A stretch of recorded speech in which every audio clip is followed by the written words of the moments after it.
Hi, and in today's video I'm going to look at the various ways you can quickly get to the profitability of each of your clients.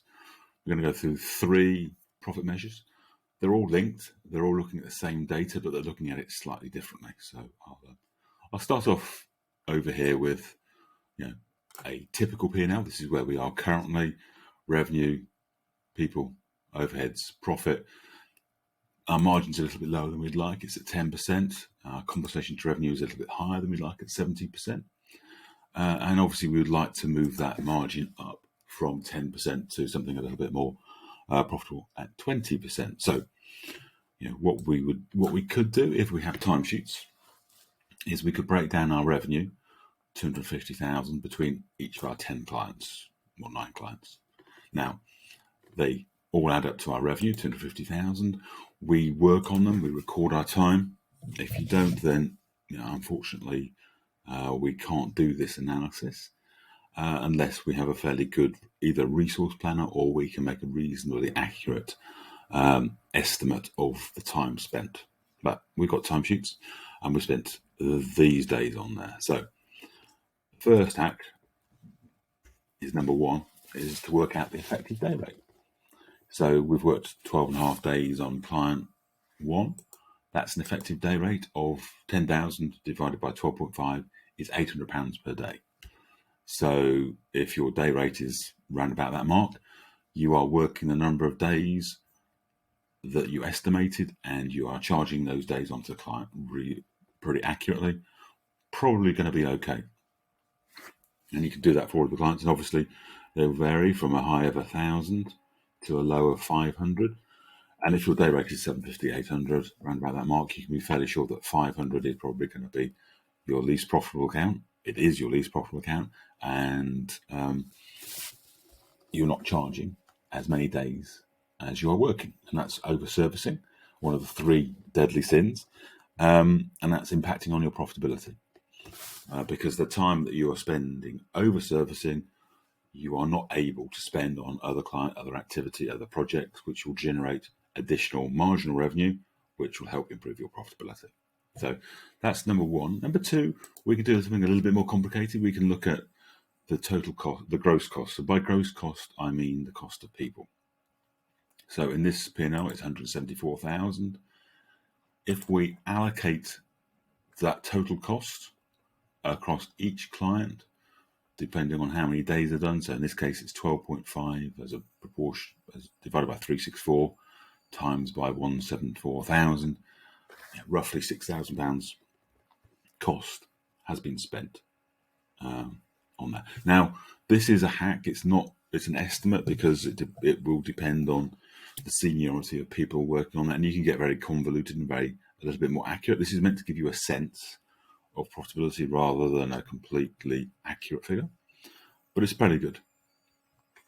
So £6,000 gross margin, which is £10,000 less £6,000 divided by 10, it's 40%. So we're on a 40% gross margin, and we repeat that calculation for everybody, and you can see, hey presto, not surprisingly, if you're charging £500 a day effectively, then our gross margin's barely above 0. So we're making a tiny little gross profit. Now, that's gross margin. The next measure, the third measure, final measure, you'll be grateful to know, is that we look at net margin, where we look at, and we do the same thing as we've done for gross margin, but we allocate overheads as well. So we allocate all of the costs across each client. So it's the same calculation, 12.5 divided by 364, but times by, in this instance, 224,000, which is people costs plus overheads. And that gives us a net margin. And this obviously relates to the 10%. Again, if your day rate is reasonably healthy, you would expect your net margin to be reasonably healthy too. And it is in this instance.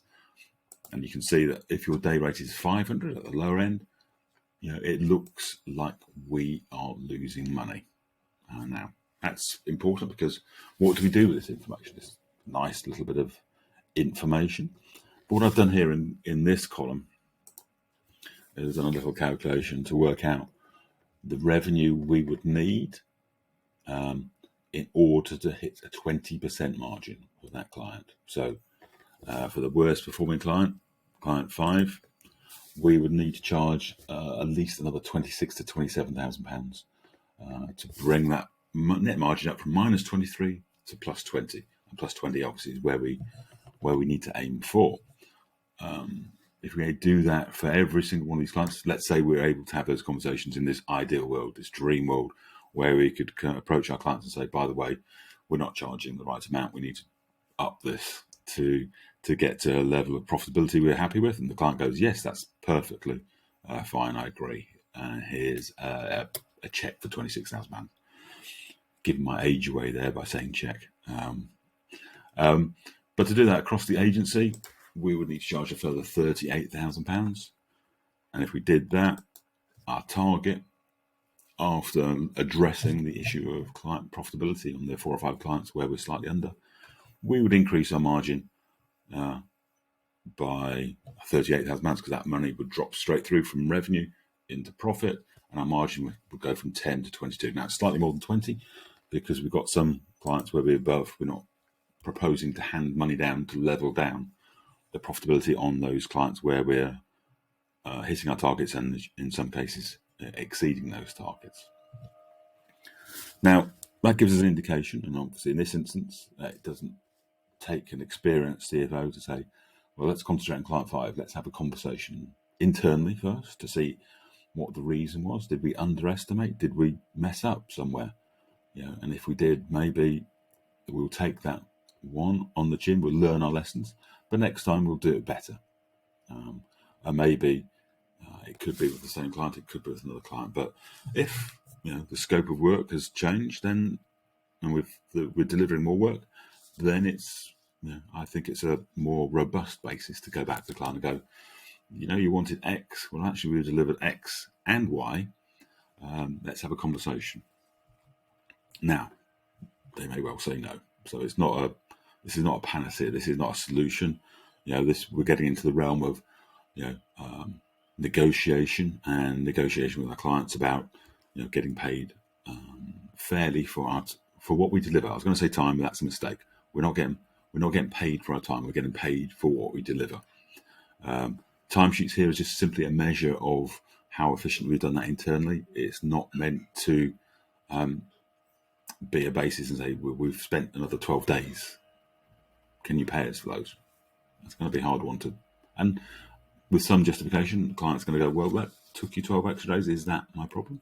You said you could do it. You've done it. And you said you could do it in 40 days, but it took you 52. I'm sorry. I need something more convincing. Anyway, sorry. I'm getting over into negotiations, and I'm negotiating with myself backwards and forwards, so I'll stop there. But you can see the conversations that you can have internally, and then when you're ready and you've got your strongest argument and you're feeling confident that you've got your arguments lined up, have the conversation with the client. And who knows, in not all of them, but in some of them, you may be able to push the revenue up. You may be able to get maybe not 26,000, maybe you get another 6,000. It's still revenue which is going to drop straight through to the bottom line. And so if you're able to, I would urge you to look at client profitability in one of these 3. Pick one that you're happy with. They're all linked. So the higher the day rate, the higher the margin, the lower the day rate, the lower the margins. And then think about the reasons behind what's going on. This is just a snapshot, an indication of what's going on, but you need to talk to, the account manager, delivery partner, client service, who is responsible for that, to find out what the reason is. Hint, it will always be either we underestimated, we overserviced, or there's been scope creep, or we've made a mistake.